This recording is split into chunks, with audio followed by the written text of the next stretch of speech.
Eu preciso falar com você da história de um dos homens mais constantes que eu vejo na Bíblia. Um dos homens mais seguros de si, bem posicionados. E a história de José é uma história inspiradora, porque mostra como alguém deve se posicionar para que se cumpra na sua vida aquilo que Deus disse que se cumpriria. Quando nós vemos Deus prometer algumas coisas, nós achamos que a promessa por si só é poderosa para cumprir-se. Isso não é verdade. Isso só vai acontecer em casos fora da regra, onde a soberania de Deus ela vai precisar se estabelecer. Por exemplo, Jesus foi categórico ao dizer: de todos aqueles que foram entregues a mim, apenas um se perdeu. E ele só se perdeu porque já havia sido predito que um se perderia. Aí é soberania. Aí não tem jeito. Um se perderia. Deus só não disse quem era. Mas todas as outras vezes, nós vemos pessoas com promessas que às vezes não vivem a promessa, ou não vivem no modelo cuja qual ela foi estabelecida. Ou seja, Deus te prometeu, está prometido, está. Ele não é homem para que minta, nem filho do homem para que se arrependa. Mas a sua posição precisa condizer com a promessa que você recebeu.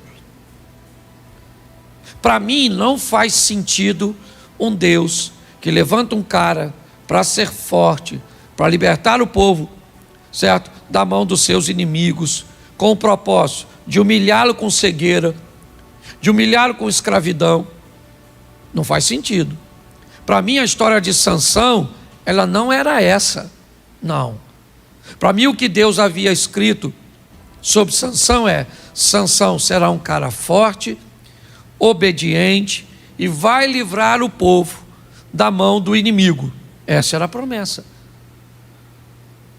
Mas Sansão cometeu alguns erros conscientes, porque ele cometia o erro e não mencionava a seus pais, o que indica que ele sabia o que estava fazendo, mas sonegava informações.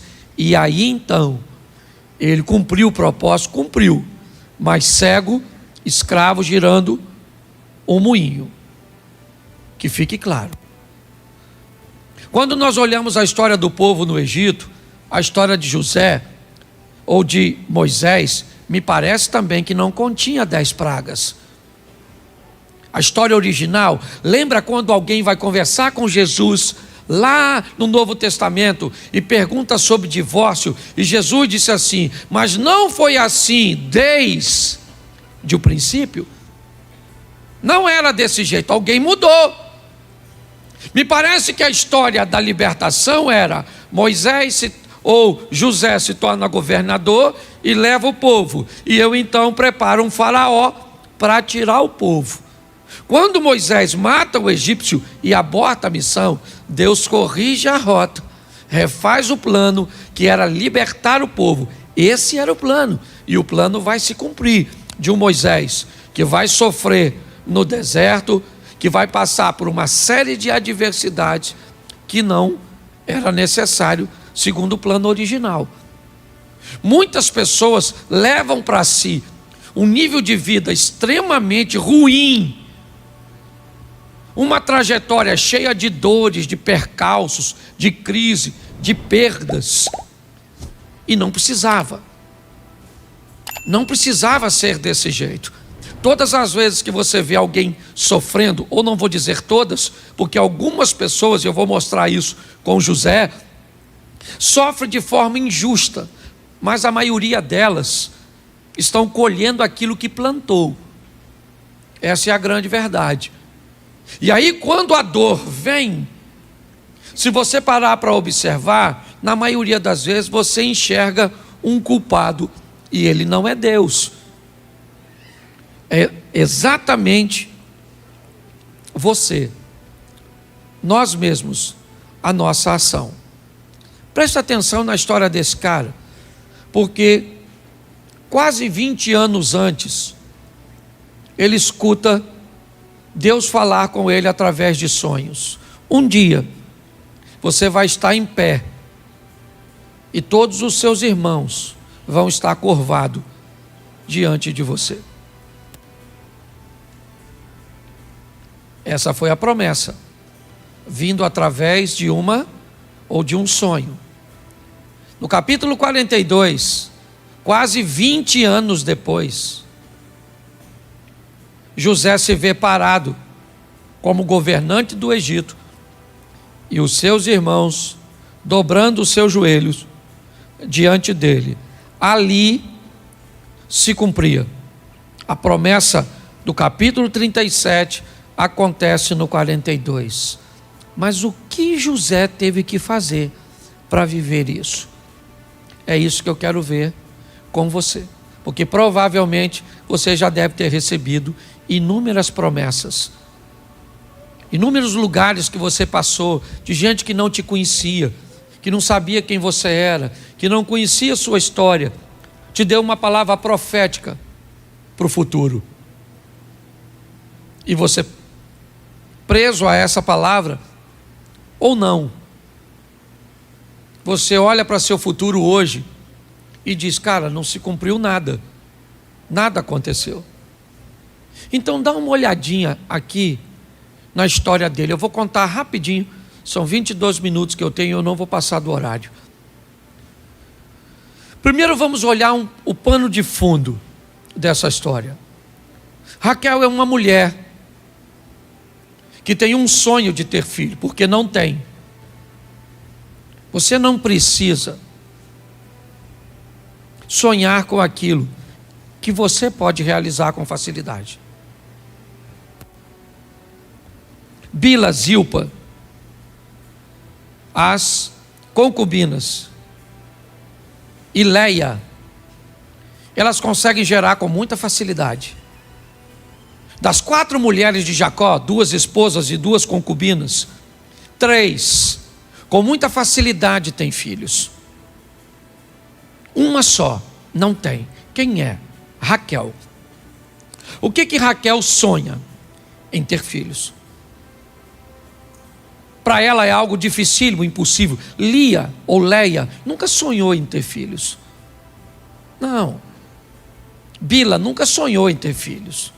Zilpa nunca sonhou em ter filhos. Elas simplesmente tinham. Elas se deitavam com Jacó e tinham o filho. E a Raquel se deitava e não tinha.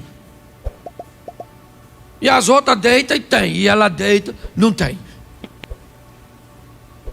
Aquilo começou a gerar em Raquel o desejo cada vez mais forte de ser mãe. Ela sonhava com aquilo. Aliás, ela perdeu a vida num parto, de tanto que queria ser mãe, o que não era nenhuma novidade. Uma das coisas que mais matava mulheres, né, no mundo antigo era o processo do parto. Ela sabia que a vida estava em risco. Quem sabe, inclusive, ela não gerava exatamente porque Deus a amava. Mas o sonho dela era aquele. E de tanto ela lutar pelo seu sonho, porque sonho é isso. Sonho envolve luta, dedicação, afinco, empenho, trabalho. De tanto, eu acredito até que ela se deitava com o marido, nem para ter prazer, mas ela se deitava pensando: oh meu Deus, um filho, até que ela teve. Engravidou do José. E eu acredito que José é o único filho de Jacó que sonha, exatamente porque a mãe dele sonhava. Provavelmente a mãe dele dizia: meu filho, você é fruto do meu. Eu lutei muito, porque tudo aquilo que nós lutamos muito, nós temos orgulho de dizer. É ou não é verdade? Eu lutei muito para ter minha casa, eu lutei muito para me formar, eu lutei muito para me casar, eu lutei muito para formar meus filhos, eu lutei muito, muito. Agora tudo que não tem luta nenhuma, você nem fala direito, porque é fácil. E me parece que esse menino cresceu ouvindo falar de sonhos. Sonhos. Sonha, meu filho, sonha grande. Meu filho, sonha grande. Você pode sonhar. Vamos lá, meu filho, sonha, sonha. Zilpa nunca disse isso. Nem Bila, nem Leia. Mas José ouvia isso de sua mãe. Com certeza. Ele começa então a sonhar em ser grande. Aliás, seus irmãos o invejavam simplesmente porque ele sonhava. Tem gente que se incomoda só de você pensar em ser grande, só em você pensar em conquistar. Você nem alcançou ainda, e tem gente que já não gosta da sua vontade de ser, porque fica com medo de você conseguir. Você já notou isso? Quando você fala, eu vou fazer uma reforma na minha casa, você não tem grana, o que é isso? Um sonho. Você pode notar que tem gente que já não gosta, porque não consegue fazer na dele. E José começa a sonhar, mas o sonho dele é muito esquisito, porque ele sonha que os irmãos vão se curvar, e os irmãos não iam muito com a cara dele não. Essa é a grande verdade. A primeira coisa nessa vida que eu quero te impulsionar hoje, é passar a andar com quem é sonhador. Porque todas as vezes que você anda com gente que sonha, a pessoa começa a contar o sonho e te empurrar para frente também. E você sonha com o quê? Ah, eu não sonho nada não. Pô, cara, tem que sonhar com alguma coisa, pô. Fala aí uma coisa que você deseja muito, mas que é impossível. Ah, eu desejo comprar uma bicicleta. Ô, maluco, isso aí não precisa de sonho. Isso aí você precisa de trabalho. Arruma um bico. Entendeu? Trabalha que você arruma uma bicicletinha, compra primeiro uma usada, depois você pula para uma nova, uma bicicleta zero. Ah, pastor, mas eu tenho vontade mesmo de andar numa Mercedes. Aí é sonho. E sonho bom, louvado seja Deus. Quem aqui gostaria de andar numa Mercedes, daquela zerinha assim?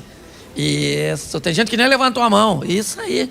Porque provavelmente deve ser um Lamborghini, uma Ferrari, um Porsche, Mercedes é pouco. Certo?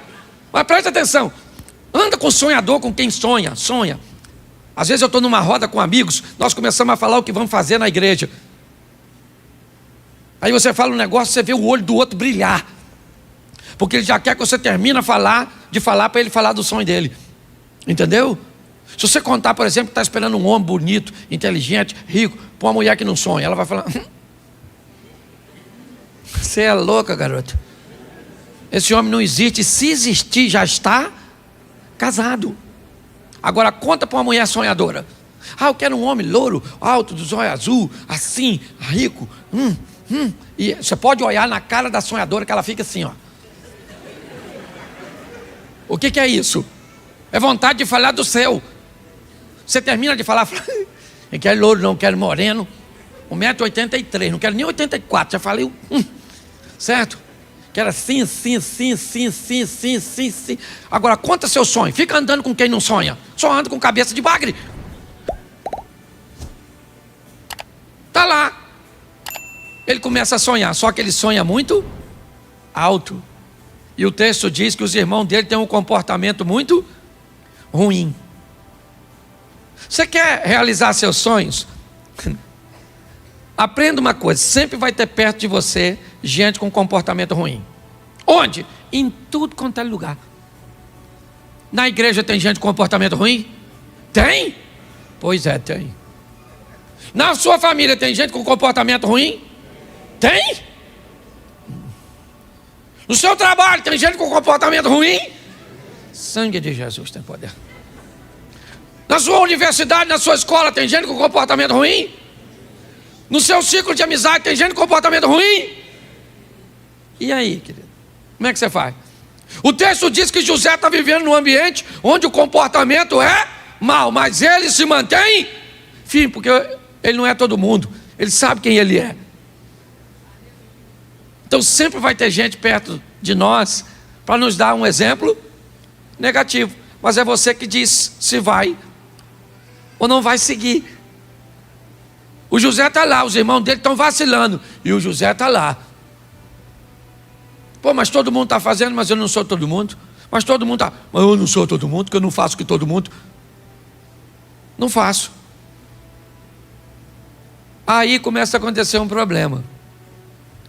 Por quê? Quando você se comporta diferente de todo mundo, ou todo mundo sai da sua vida, ou você sai da vida de todo mundo. Porque não cabe mais, fica um negócio assim desconectado. O ambiente não é mais para você, ninguém te chama mais para o churrasco, ninguém te chama mais para a festinha, porque agora tu não bebe, tu não fala palavrão, tu não faz fofoca, tu anda vestidinho. Entendeu? Tu não gasta mais dinheiro. Ou seja, agora não cabe mais, porque são dois mundos, sim ou não? E aí, a vida, olha só, os irmãos de José não gostam do Zé. Por quê? Porque o Zé é diferente, e todas as vezes que você é diferente, você fica feio. Cirne. É a história do patinho. Lembra do patinho? Quac, quac, o patinho feio. Ele era pato? Sim ou não? Sim ou não? Bom, gente, vocês não conhecem nem fábula infantil? Se eu cantasse agora aqui, levanta e vai de ladinho, todo mundo canta. Mas o patinho, tu não sabe? A pata teve uns patos. Dentre os patos tem um pato diferente. O pato não parece com os outros. E quando um pato não parece com os outros patos, ele é o quê? Feio. Porque no trabalho, se você não for igual a todo mundo e fazer o que todo mundo faz, você fica feio. Entendeu? Faça o que todo mundo está fazendo, pense o que todo mundo está pensando. Isso, compre batom, hipnotiza. Essa é velha, só os fossilizados riram. Os mais novos sabem nem o que eu estou falando. Você entende? Para pensar. Todas as vezes, você muda de postura, você fica feio, você fica fedido. Ninguém quer mais ficar perto de... O que é a vida? Tirando de perto de você quem não cabe no seu presente. Porque Deus quer te levar para lugares que pessoas que estão hoje não cabem na sua vida. Deus quer te levar para viver determinadas coisas que costumes, hábitos, lugares não cabem mais na sua vida. Não interessa se é certo ou se é errado. Os outros podem ir, você não pode, acabou. Por quê? Porque não pode, não cabe na sua vida. Os irmãos falaram assim: nós não aguenta mais o Zé, esse sonhadorzinho. Sonha com sol, com luazinha, com estrelinha, com molinho, e nós não sonhamos com nada. Então o que é que nós vamos fazer? Tirar esse cara de perto da gente. Ninguém quer mais se relacionar. Ah, pastor, ninguém mais quer falar comigo. Meus amigos, foi tudo embora. Pois é, querido, é Deus removendo gente para levar você para o lugar que Ele quer que você esteja.